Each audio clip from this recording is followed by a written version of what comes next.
Bonjour à tous et à toutes, j'espère que vous allez bien. Aujourd'hui, on se retrouve pour une nouvelle analyse de discours. Je sais que c'est des vidéos qui vous plaisent et moi j'apprécie aussi les poster, donc ça tombe bien. Il y a quelque temps de cela a été organisé un concours en Côte d'Ivoire qui s'appelle Miss 2.0. Alors on connaît les Miss nationales, Miss Côte d'Ivoire, Miss France, Miss Espagne, Miss Liban, Miss Sénégal, tout ce que vous voulez. Mais Miss 2.0, c'est un autre concours, un concours différent de Miss Côte d'Ivoire, puisque c'est un concours qui va mettre en valeur des Miss pour leur intellectuel. Donc ce n'est pas un concours qui est basé sur le physique, mais beaucoup plus sur les ambitions, sur l'intellectuel, tout simplement. J'aime beaucoup le concept. D'ailleurs, j'ai vu que dans ce concours-là, les Miss avaient bénéficié de cours en art oratoire, ce qui, pour moi, est une chose primordiale, surtout quand on est Miss et qu'on est amené à parler dans les médias assez souvent. Alors aujourd'hui, je me suis dit, pourquoi ne pas analyser son passage télé chez C'est Midi ? En regardant ce discours, j'ai pu prendre connaissance du fait qu'elle avait déjà gagné des concours d'art oratoire, donc ça c'est top en plus. Je dirais que globalement elle s'exprime assez bien, mais j'ai remarqué des petits points à améliorer. Alors, si Marilus tombe sur cette vidéo, parce que c'est comme ça que la Miss s'appelle, cette vidéo est totalement bienveillante, elle n'est pas faite dans l'objectif de critiquer, de dénigrer ou de mettre mal quelqu'un. Je relève juste les points positifs et les points négatifs de prise de parole en public que je trouve dans différents médias, afin de pouvoir aider les autres aussi de leur côté, si jamais ils font ces erreurs-là, à pouvoir les corriger. Avant de commencer cette vidéo, je me présente. Je suis Koné Erin, fondatrice de l'entreprise Kouman Art Oratoire. N'hésitez pas à nous suivre sur nos différents réseaux sociaux pour obtenir des conseils en matière de prise de parole en public, à vous abonner à cette chaîne YouTube également. Et surtout, si vous voulez aller plus loin, à télécharger notre e-book qui va vous apprendre à écrire le pitch de votre entreprise. Que la vidéo commence. I have a dream. You have stolen my dream. Jamais je ne trahirai la mémoire de mes ancêtres. Ça fait tellement longtemps iPhone. Aucun de mes textes n'a entraîné la mort de quiconque. Je ne vous laisserai pas m'accuser de quoi que ce soit. Que ça vous plaise ou non, c'est irréversible. Bonjour, Miss. Bonjour.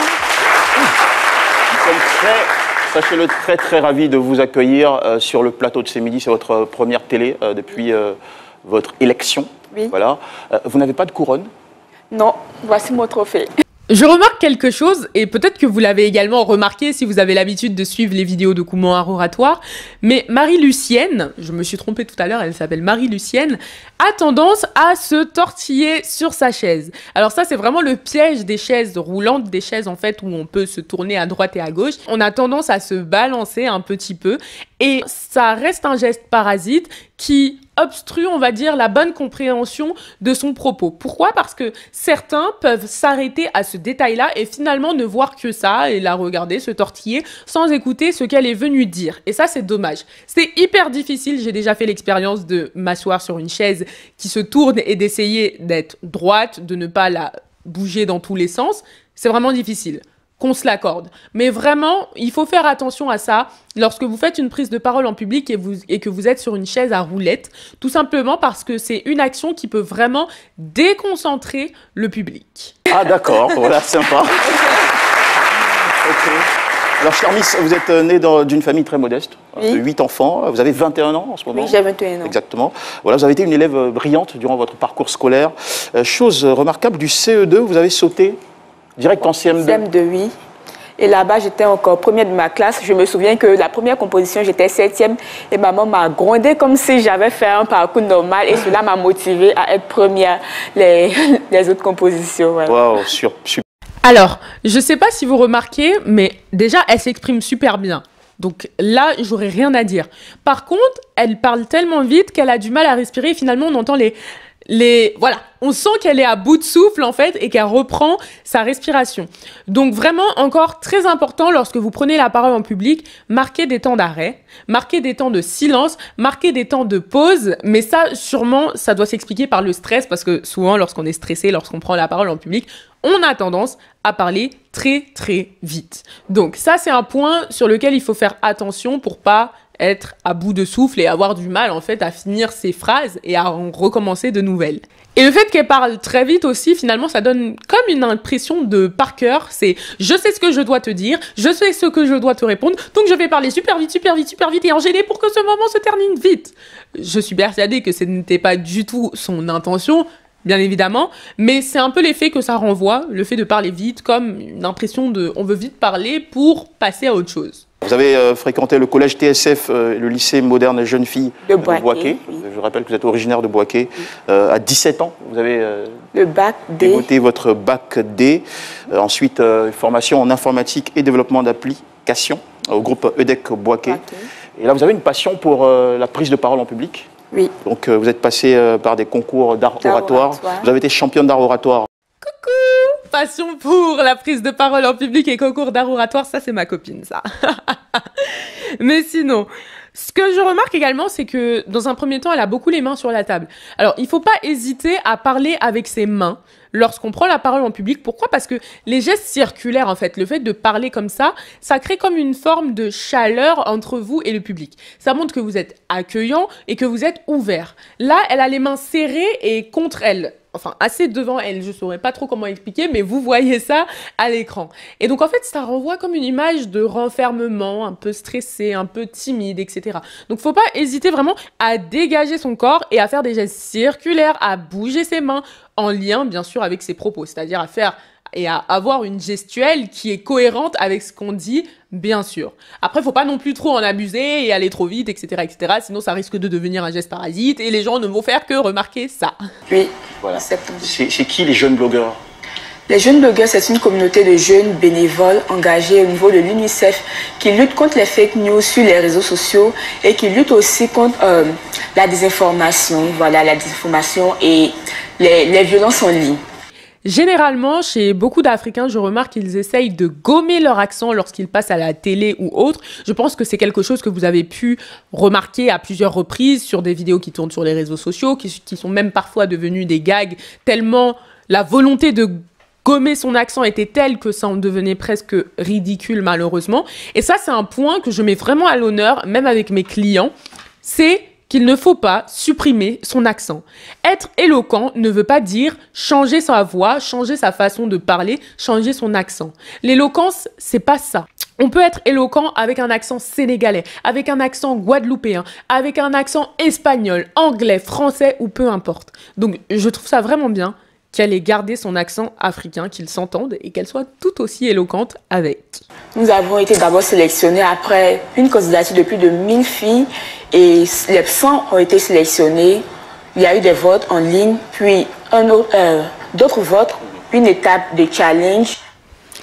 Alors là, vous voyez, elle a eu un petit instant de bug. Puis d'autres votes, une étape de challenge. Mais elle s'est reprise, elle a continué en fait. Et ça, c'est super bien.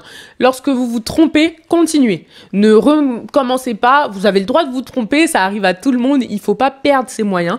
Lorsque vous buguez un petit peu sur un mot, reprenez votre phrase ou continuez votre phrase, mais surtout ne vous arrêtez pas. De ce que je vois dans son discours et comme conseil que je pourrais vous donner également, c'est d'être plus vivant lorsque vous parlez en public. Elle reste très renfermée en fait et finalement ça renvoie un peu un côté morose. Il faut vraiment... Je vous conseille de parler avec plus de vivacité sans pour autant être dans l'exagération, etc. Non, on n'est pas obligé d'être dans un extrême non plus, mais juste de parler avec un peu plus de sourire, un peu plus de vivacité parce que ça donnera encore plus envie aux personnes de vous écouter. Une chose est claire, c'est que Marie-Lucienne maîtrise son sujet et ça c'est très important. On prépare toujours une prise de parole en public. Même si on improvise, on garde quelques notions dans la tête. Donc c'est important aussi de venir avec une idée des questions qu'on va vous poser, mais surtout des réponses que vous allez donner, parce que ça va éviter de vous déstabiliser, vous allez vous sentir mieux en fait vis-à-vis de ça. Ça va aussi moins vous stresser. Et finalement, vous allez pouvoir être beaucoup plus à l'aise. Donc, maîtrisez votre sujet, comme ça vous évitera des stress inutiles. Mais au niveau des jurys, ils ont porté leur choix sur ma personne, sur mon projet, je dirais, parce que c'est sûrement mon projet qui m'a permis de gagner. D'accord. Alors, en 24 heures de temps, votre vie change. Je disais à l'instant, 15 millions de francs CFA, une voiture. Est-ce que vous avez un permis? Le permis soit à la fin de ce mois. Même si elle a tendance à beaucoup se tournicoter, comme j'aime le dire, elle a une très belle posture. Elle se tient vraiment droite et ça, c'est un point à noter parce que même si vous vous tournez pas mais que vous êtes avachi, finalement, ça renvoie le même effet que vous n'êtes pas bien assis. Donc, se tenir droit, c'est vraiment bien déjà pour la projection, de la voix. Tout simplement parce que le son va sortir plus facilement que lorsqu'on est avachi un petit peu comme ça, etc. Mais en plus, esthétiquement parlant, c'est très joli. Je remarque également qu'elle ne dit pas beaucoup « Donc, elle en a dit, je les ai entendus, mais elle n'en dit pas beaucoup. Et ça, c'est vraiment un point positif. J'aime beaucoup lorsque j'entends quelqu'un parler et que je remarque qu'il ne dit pas beaucoup « parce que « c'est un mot parasite qu'on a tendance à placer un peu partout, que j'ai longtemps mis, mais dans tellement de circonstances lorsque je prenais la parole en public. C'est difficile de se décharger de ce mot, mais je vous assure qu'on finit par y arriver. Vous avez 21 ans, c'est ça? Oui. D'accord. Quelqu'un dans votre vie? Non. Pas encore? Non. Le profil idéal pour vous? Une personne intelligente. Ça suffira pas. Intelligente. Je pense qu'une personne intelligente peut Visuellement parlant. Visuellement. Bon, je préfère ne pas répondre à la question. Je vous ai mis en difficulté. D'accord. Alors là, c'est très bien ce qu'elle a fait. Dire ouvertement qu'elle ne veut pas répondre à cette question. Lorsque vous allez parler en public, lorsque vous parlez dans les médias, il faut que vous sachiez dès le départ les questions auxquelles vous acceptez de répondre et les questions auxquelles vous ne voulez surtout pas répondre, tout simplement parce que ça va vous éviter encore une fois de vous retrouver dans des situations assez contrariantes. Là, je pense qu'en amont, elle savait qu'elle ne voulait pas divulguer cette partie-là de sa vie privée. Elle s'est quand même prêtée au jeu de répondre un petit peu à la question, mais une fois que c'est rentré trop en profondeur, elle a dit qu'elle voulait ne pas répondre à cette question et c'est absolument ce qu'il faut faire. Lorsque vous prenez la parole en public, vous n'êtes pas obligé de répondre à toutes les questions. Vous avez le droit de garder votre petit jardin secret. Donc, faites l'état des lieux de toutes les questions auxquelles vous ne voulez pas répondre et préparez même une réponse, une réponse avec de la répartie si vous voulez, pour faire comprendre aux gens que ça restera privé. Avant de terminer cette émission, votre dernier mot à toute la jeunesse qui nous suit aujourd'hui. Avant de donner mon mot à la jeunesse, je tiens déjà à dire merci aux organisateurs et à tous les jeunes. Croyez en vous, croyez en Dieu. Donnez-vous des objectifs et donnez-vous les moyens pour les atteindre, peu importe les difficultés. Merci beaucoup. Triomphe pour leur accompagner Miss Marie-Lucienne Nguessan, Miss 2.0. Elle a dit cette phrase avec énergie. On a senti qu'elle y croyait et qu'elle la vivait, cette phrase. Et ça, c'est juste top. En art oratoire, on dit toujours qu'il faut commencer en fait de manière ascendante ou descendante, c'est-à-dire avec la voix qui monte ou qui descend un discours, mais qu'il faut également le terminer de manière ascendante ou descendante. Ça veut dire que vous pouvez parler sur une certaine tonalité de voix, mais à la fin, il faut qu'on sente que c'est la fin. Et donc finalement, le fait qu'elle ait parlé avec beaucoup plus d'énergie que dans ses propos précédents apporte un certain dynamisme à ses propos. Eh bien voilà, j'espère que cette analyse de discours vous aura plu. En tout cas, j'ai beaucoup apprécié la faire, j'ai beaucoup apprécié regarder Marie-Lucienne parler. J'espère que vous pourrez en tirer des conseils qui vont vous servir à vous-même. N'hésitez pas à suivre Comment Art Oratoire sur ces divers réseaux sociaux et à télécharger l'e-book si ça n'a pas été fait et que vous avez besoin de pitcher dans le cadre de votre entreprise. Je vous dis à très bientôt pour une nouvelle vidéo. En attendant, prenez soin de vous. Au revoir.